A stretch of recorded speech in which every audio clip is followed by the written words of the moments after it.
नौकरी पेशा लोगों के लिए एक अच्छी खबर है। केंद्र सरकार भविष्य निधि यानी पीएफ में कंट्रीब्यूशन के लिए बेसिक सैलरी की लिमिट में बढ़ोतरी कर सकती है। लेबर मिनिस्ट्री ने इसका प्रस्ताव तैयार कर लिया है और 23 जुलाई को पेश होने वाले बजट में इसकी घोषणा हो सकती है। और अगर पीएफ के लिए बेसिक सैलरी की सीमा को बढ़ाया जाता है तो इससे लाखों कर्मचारियों को फायदा होगा। मीडिया रिपोर्ट्स के अनुसार कर्मचारियों का सामाजिक सुरक्षा दायरा बढ़ाने के लिए सरकार 10 साल बाद नियमों में संशोधन की तैयारी कर रही है। इससे पहले 1 सितंबर 2014 को वेतन सीमा 6,500 रुपए से बढ़ाकर 15,000 रुपए किया गया था। सरकार अब पीएफ में कंट्रीब्यूशन के लिए मूल वेतन की इस लिमिट को बढ़ाकर 25,000 करने के बारे में सोच रही है। नियमों के तहत ऐसी सभी कंपनियां संस्थान जिनमें 20 या उससे अधिक कर्मचारी हैं, वो कर्मचारी भविष्य निधि यानी कि ईपीएफओ के दायरे में आते हैं। हर कंपनी को 15,000 रुपए तक की बेसिक सैलरी वाले कर्मचारी को पीएफ योजना में शामिल करना अनिवार्य है।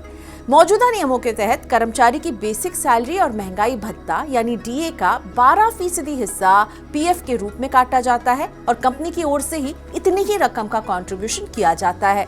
तो कर्मचारियों का जो पूरा कंट्रीब्यूशन होता है वो पीएफ खाते में जमा होता है, लेकिन जो कंपनी का कंट्रीब्यूशन होता है उसे डिवाइड किया जाता है। 8.33% रकम कर्मचारी के पेंशन स्कीम यानी ईपीएस में जाती है और बाकी 3.67% की जो रकम है वो पीएफ खाते में जाती है। अभी बेसिक सैलरी की सीमा 15,000 रुपए है, तो इस पर कर्मचारी और एम्प्लॉयर का योगदान 1800 रुपए बनता है। कंपनी के योगदान में से 1250 रुपए ईपीएस में जाएंगे और बाकी रकम पीएफ खाते में जाती है। कॉस्ट टू कंपनी यानी सीटीसी के आधार पर जहां पर एम्प्लॉयमेंट दिया जाता है उन कर्मचारियों का पीएफ जो है सीटीसी के आधार पर जोड़ा जाता है। वैसे सामाजिक और रिटायरमेंट की सुरक्षा को देखते हुए कुछ कंपनियां खुद से ही निर्धारित सीमा से अधिक की बेसिक सैलरी वाले कर्मचारियों को भी पीएफ योजना में शामिल कर लेती हैं। कुछ कंपनियां 15,000 रुपए तक की बेसिक सैलरी पर पीएफ काटती हैं, तो कुछ कंपनियां पूरी बेसिक सैलरी पर ही ये कटौती करती है। अब सवाल ये है कि अगर इस प्रस्ताव को मान लिया जाए यानी पीएफ की बेसिक सैलरी की सीमा को 15,000 से बढ़ाकर 25,000 रुपए कर दिया जाए तो किन कर्मचारियों को फायदा होगा और कैसे? तो बेसिक सैलरी की लिमिट 25,000 होने पर 12% की दर से कर्मचारी का कंट्रीब्यूशन 3,000 रुपए हो जाएगा। साथ ही में उसकी कंपनी भी 3,000 रुपए का ही कंट्रीब्यूशन करेगी।